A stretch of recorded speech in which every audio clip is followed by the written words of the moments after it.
memajukan ke penegakan hukum, ya, sehingga nanti untuk para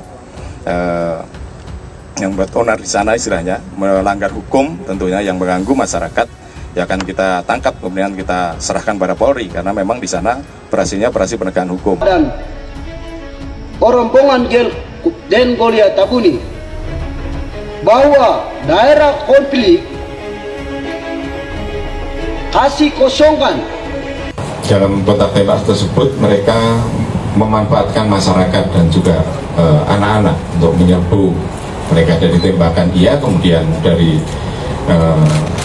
masyarakat khususnya ibu-ibu dan juga anak-anak untuk menyerbu dengan pasukan kita.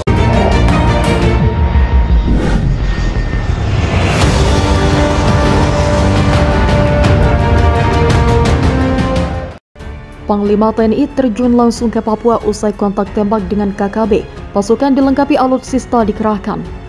Panglima TNI Laksamana Yudo Margono langsung bertolak ke Papua usai terjadinya peristiwa baku tembak antara anggota dengan kelompok Tentara Pembebasan Nasional Papua Barat, Organisasi Papua Merdeka atau TPNPB OPM di Distrik Mugi, Kabupaten Duga, Papua Pegunungan. Kepala Staf Umum Tentara Nasional Indonesia atau TNI, Letjen Bambang Ismawan mengatakan, kedatangan Panglima itu untuk melihat kebutuhan personel dalam misi menyelamatkan pilot Susi Air Kapten Philip Mark Mertens.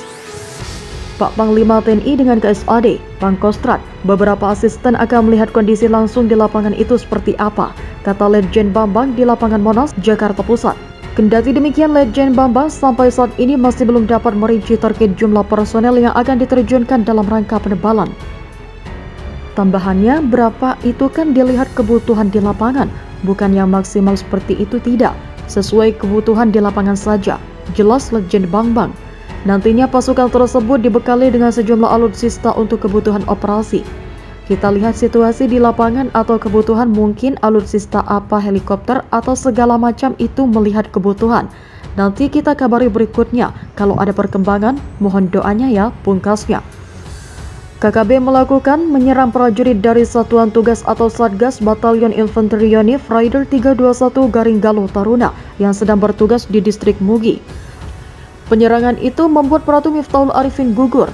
Kepala Pusat Penerangan atau Kapuspen TNI Laksda Julius Widjojono mengatakan peristiwa penembakan terjadi sekitar pukul 16.30 WIT. Saat itu Pratu Arifin bersama Satgas lainnya tengah menyisir mendekati lokasi penyanderaan pilot Susi Air. Dari Satgas Uji mencoba untuk menyisir mendekati posisi dari para penyandera, kata Laksda Julius di Mabes TNI Cilangkap, Jakarta Timur.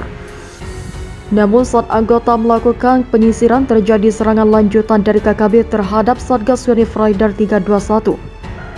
Akibat penyerangan tersebut, Pratu Miftahul Arifin terjatuh ke jurang dengan kedalaman 15 meter. Setelah itu, lanjut Laksda Julius, terjadi serangan lanjutan dari KKB terhadap Satgas Yonif Rider 321. Ketika prajurit mencoba untuk menolong Pratu Miftahul, mereka mendapatkan serangan ulang, ujar Julius.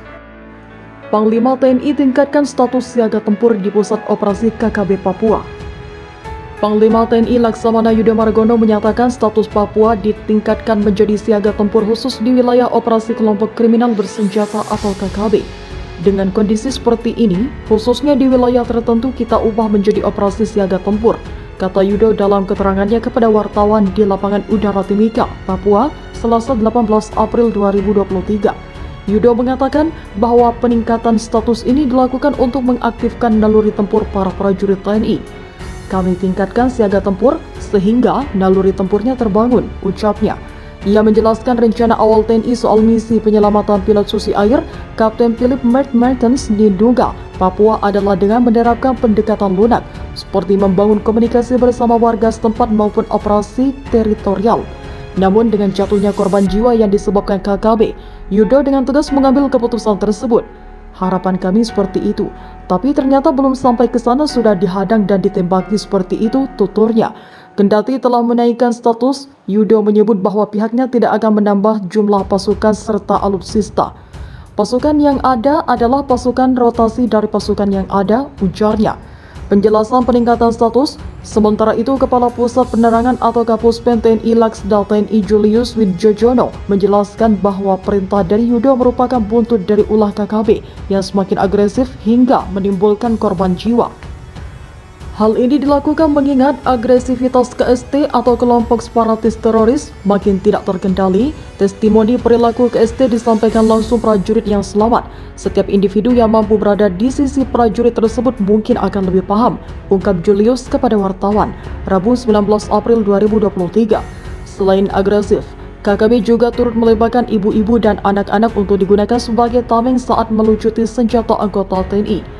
Kisah lain dari pengakuan prajurit terdepan dihadapkan dengan taktik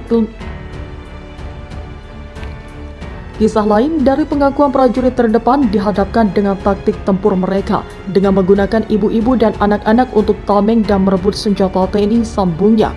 Korban KKB.